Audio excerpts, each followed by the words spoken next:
Hello, squirrels. Welcome back to another episode of Blind Squirrel Talk, famous in a small town. Today's guest is Richard Parr, resident of Maysville, Georgia for over 57 years. Richard is a fixture in our small town with all kinds of stories to share. He has a heart the size of Georgia as well as a giving spirit. As a longtime city councilman, his desire to help everyone is evident in everything he does. Join us as we laugh and learn about the crazy antics and fond memories that make people love to call Maysville, Georgia home. We know you're going to love listening to Richard Parr. Also, don't forget to find us on Facebook and Instagram at Blind Squirrel Talk and on X at Blind Squirrel PC. If you enjoy the show, please remember to leave us a 5-star rating on Apple Podcasts. Plus, if you write us a review there or leave us a comment on Spotify or YouTube, we'll read it out on a future episode of the show.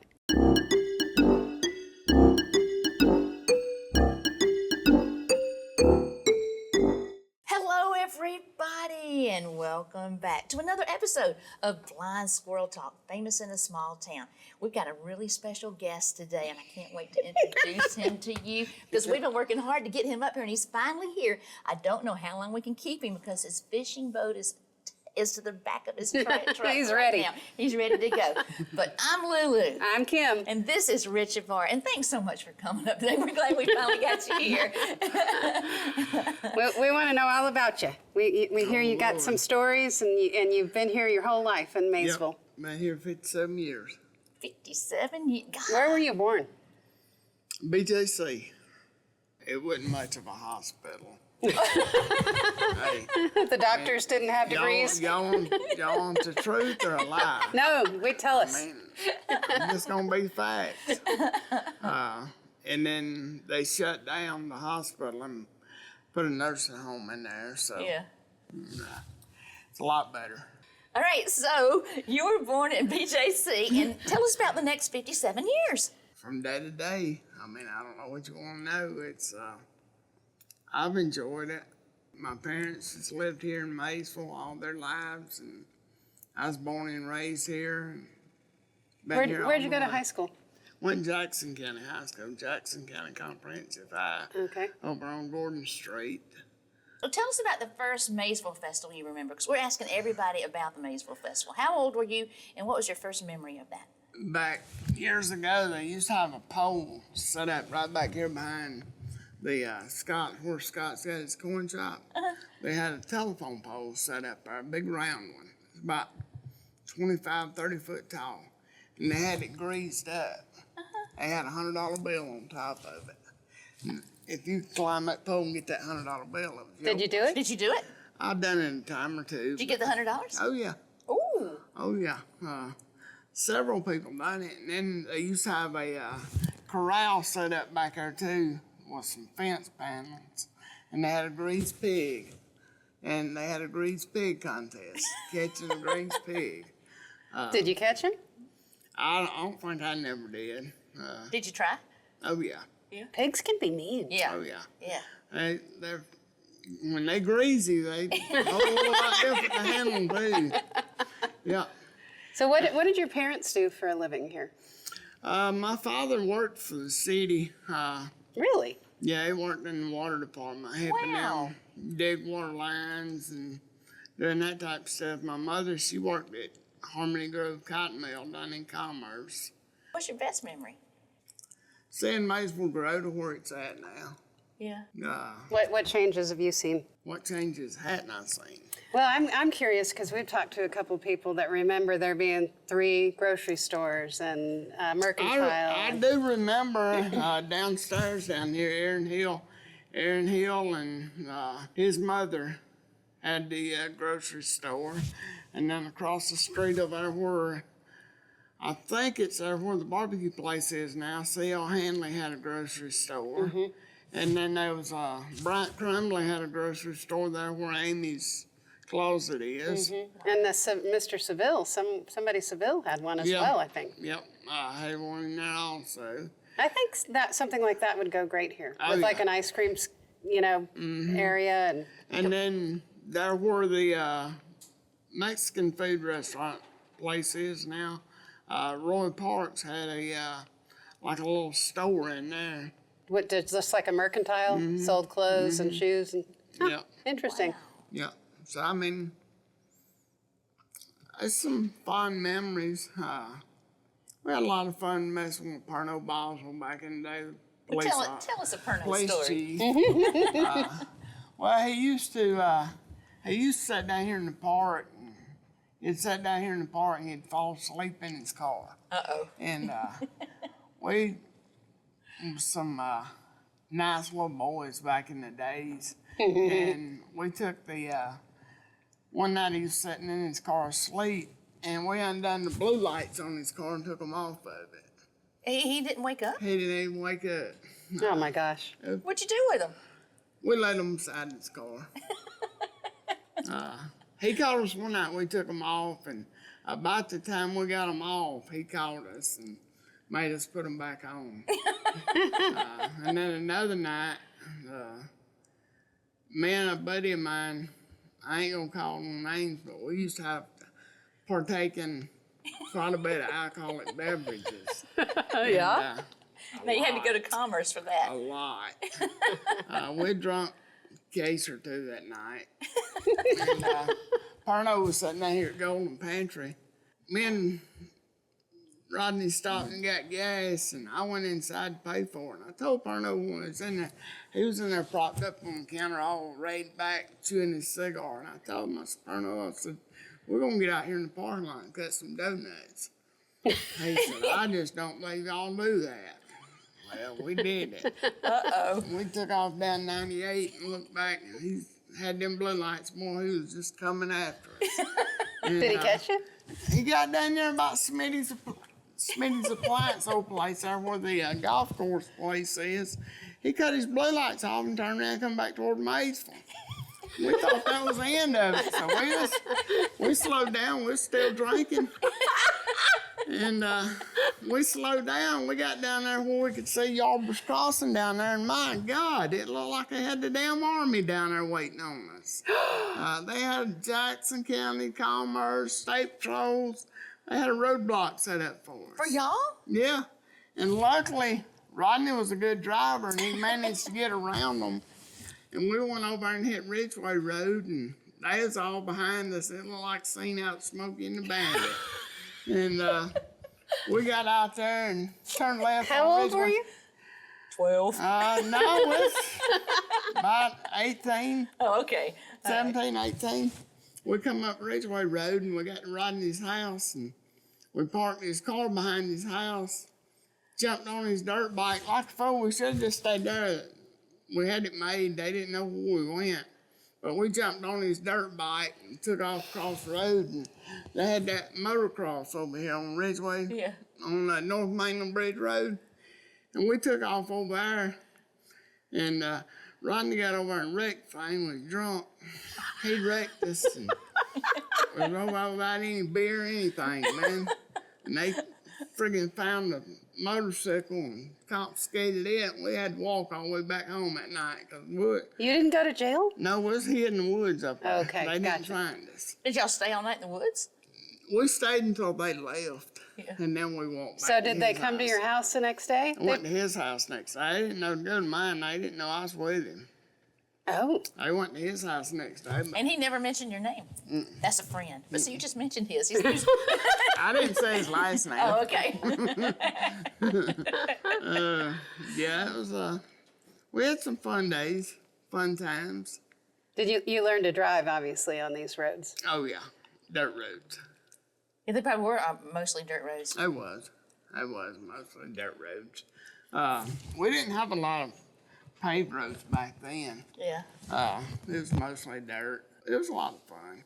Do you remember when they had the cotton gin where the library is? I don't now? remember the cotton gin. I remember hearing people talking about it, but I never remembered that one. So one cool thing is you were on city council. Yay. When did you try to pursue that, and how long have you been involved? Did you run prior to getting in? Tell us about it. Well, I ran probably 12, 15 years ago. An old boy was on it, Andy Martin. he was on it and he wasn't doing nothing. And I told him, I said, Andy, I said, I'm going to run against you next election. He said, all right. He didn't believe I'd do it. Well, next election, I didn't even tell my wife I was going to run. Oh. I just you come did. down to City Hall and sign the paperwork, give my $15 and ran. And Prices have gone up. yeah. Yeah. And he beat me by 1 vote. Wow. And I didn't tell nobody I was running. So, but then I'm on my 8th year now, I think. And I've enjoyed it. We've got a lot of growing pains, but it's going good. It's going good. What city doesn't? Exactly. Yeah, all cities do. There's more to it than meets the eye. Oh, yeah. Yeah. Oh, yeah. Yeah, because I'll see y'all meeting this night, that night. I mean, y'all are always We always doing have something. meetings. Yeah, yeah, yeah. And then Yeah. sometimes I see big meetings. So I know y'all are busy. Oh, yeah. We have meetings in the mornings, meetings in the evenings. We have meetings just to see if we can have a meeting, I think. Okay, so in addition to city council, tell us what else you've been doing throughout the years. Well, I was on the rescue department down here for 20 years, and I was rescue chief for probably 10 or 15, and I enjoyed that. I had a lot of fun doing that. I told people all the time, I said, you meet a lot of wonderful people, but you meet them in their worst moment. So, because nobody calls 911, tells you to come have a glass of tea, so. If they do, they get arrested. Exactly. But it's a lot of fun. I've had a lot of fun here through the years. Yeah. I've had a lot of fun. Actually, that's the first time I saw you was my next door neighbor. They called 911 and you were there. And Sean was just a little boy. We would walk over there. Oh, yeah, I remember that in Jefferson. In Jefferson, yeah. Really? Yeah. At his house? The people that rent next door. Yeah. I remember that. Yep. Yep. Funny how it's such a small world.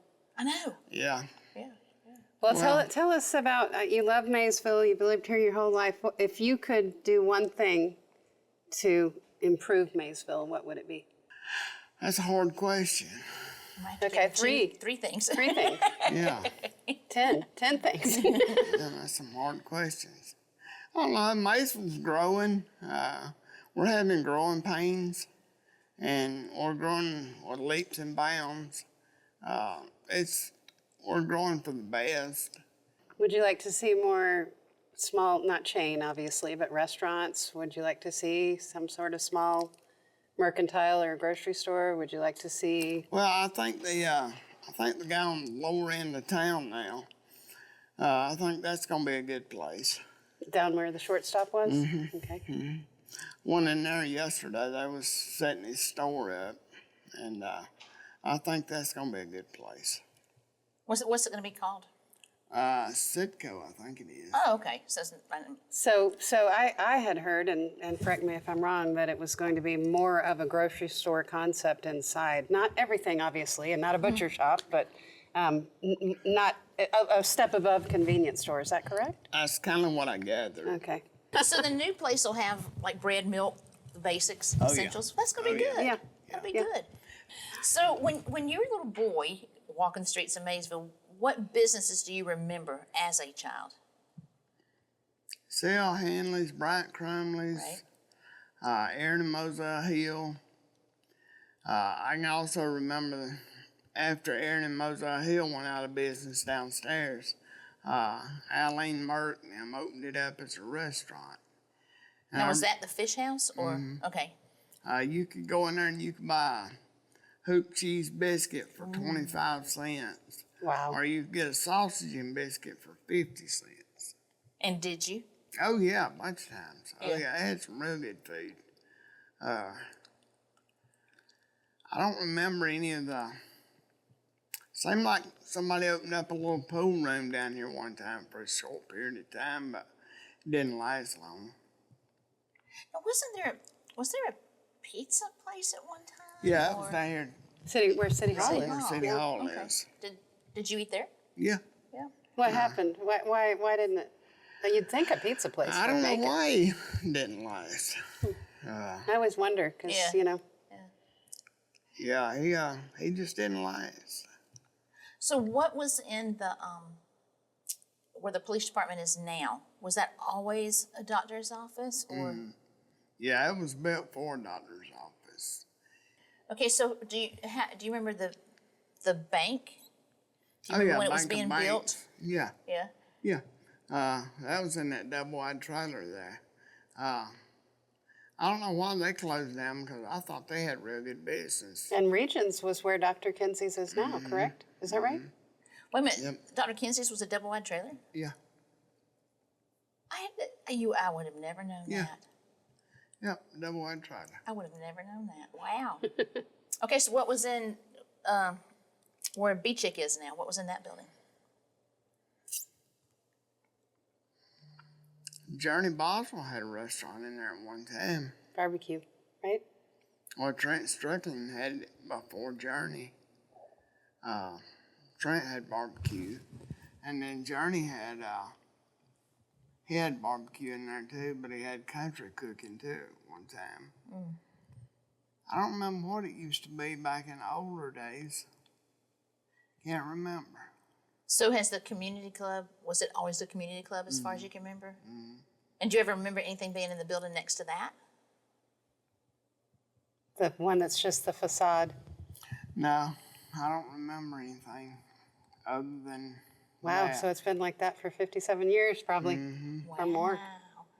All right, what about where was the jail? Right there where Scott's. Oh, okay, all right. If you go in there, and when you walk in that room to the right, little bitty room, if you go in there and look, they got a bar up top Yeah. where they'd handcuff you to that bar. That's torture. Yeah. Oh yeah. Oh yeah. Well, that's what happens when you take the blue lights off a police That's car. right. Right. Well, Parno was. If Parno had locked up everybody he had a chance to, this town would be empty. He used to be a coward. I bet that somebody could write a book about him. Oh yeah. yeah. Oh yeah. Somebody should. I mean, that's our history that, you know. And that's kind of why we're doing this, because we've interviewed so many different people, and they all have really stories that we've never heard, but we're fascinated by them. You know, just stuff that we'll lose if people don't share Yep. it. Yeah. Well, Parno's give a lot of people breaks over the years. I know he's helped me a time or two. He caught me one time. Instead of taking me to jail, he took me to mom and daddy's. That's And worse. I wish he had took me to jail. Yeah. I got to live it out of me. He got me in all sorts of trouble. Sounds like he was a smart man. Yeah. He knew what was going to happen. He Man, knew what was going to happen. Back in the good old days. yeah. Yeah. Well, tell us about the Quonset hut, I call it, over here behind where Amy's Closet is, the oval broom building. factory. The broom factory. Oh, the old broom factory. Do you remember that being in operation? I do. I remember the broom factory being there first. And then after the broom factory was there, they had a machine shop there. Made nuts and bolts and stuff. Interesting. But the broom factory was probably the furthest back I can remember it. Do you remember when they started the industrial park? Oh, yeah. About what year do you think that was? Back in the 80s, I think. Who was the first business in there? That building down there on the right, I think. At Where the very Hemi end is? on the right. No, The next floors? to Okay, the, okay. next, I think, on the right. But that was really recently, in the last decade, annexed into the city of Maysville. So are you excited about sidewalks? Because I am. Oh yeah, I'm excited to see a lot of the growth we got going on. Yeah, that's all we got to say about that. Well, Richard, we love you taking the time to come see us, and we may revisit this Yes. as our growth continues. We'd love to have you back and Go for it. see what you see and get you to the lake. Yeah. We got That to ain't hear gonna be that hard. That ain't fishing gonna story. be hard to do. Do you eat what you catch? I do. Good. Mm-hmm. Good. What do you like to fish for? Bass? Bass, catfish, crappie, What's biting in this heat? anything. Anything? Okay. Yeah, somebody called me yesterday and he said, "Can I go out there fishing at the lake?" I said, "You can if you got your fishing license." I said, "You gotta have a fishing license and you gotta go out there to catch them." He said, "Well, what do you catch out there?" I said, "Anything that bites." I don't know what else to tell you. Well, before we let you go, I want you to tell everybody about that because I love Maysville Park, our beautiful Maysville Park. It's got a gorgeous little lake, pond. Y'all call it a lake or a pond? Pond. A pond. And I know you're the one you're in charge of getting it stocked every year because I know I always see you out there when that big truck comes. Tell us about that, what the process is, and then again, who's allowed to fish in it? How does that work? When can you fish? What are the times of year so that people can take advantage of that? The way it works is you can fish anytime, but it's got to be closed from May. So it's got to be closed from November to the first Saturday in May when we have our kids fishing rodeo. The way it works is I talked with the DNR rangers and got to know some of them pretty well. And I know one that works in the biologist, and they agreed to stock it for us, but we got to keep it closed, like I said, from November to May. Gives fish time to grow, and it's all you gotta have: a fishing license, Georgia fishing license, and you bait. You go out there and catch them all day long, and we want you to keep them, please. That's what we put them in there for. We put 2,000 in it every year. That's That's a lot. awesome. Do you have any photos of the kids from previous rodeos? I do. They should be someday. I have tons of them. Yeah. Yeah, it's pretty cool. The kids love it. Yeah. And they get prizes. The Oh, city yeah. provides fishing rods and fishing tackle boxes and all kinds of cool things. So It's a great place to take kids. The kids Oh, yeah. love it. Oh yeah. And they cook hot dogs for them and just make a day of it. yep. Yeah, it's a kids fishing rodeo. It's all day event. Well, not all day. It lasts till right around lunchtime. But we give away free hot dogs, chips, bottled water. Yep. It's a great time. Yeah. Sometimes cotton candy. Yeah, Yeah, depending sometimes on cotton it. candy. Yeah, that's it. It depends on The weather. if I can get Rod to help us out. You never know with Rod. That's right. That's all right. That's right. All right. Well, y'all, we appreciate you joining us for another episode of Blind Squirrel Talk, famous in a small town. And we really are happy we got you up here, Richard. Finally, we appreciate Thank it. you. And we look forward to seeing y'all next time. And until then, I'm Lulu. I'm Kim. And I'm Richard. And we will see y'all next Thank time. you, Richard. Bye, y'all. Bye. Bye.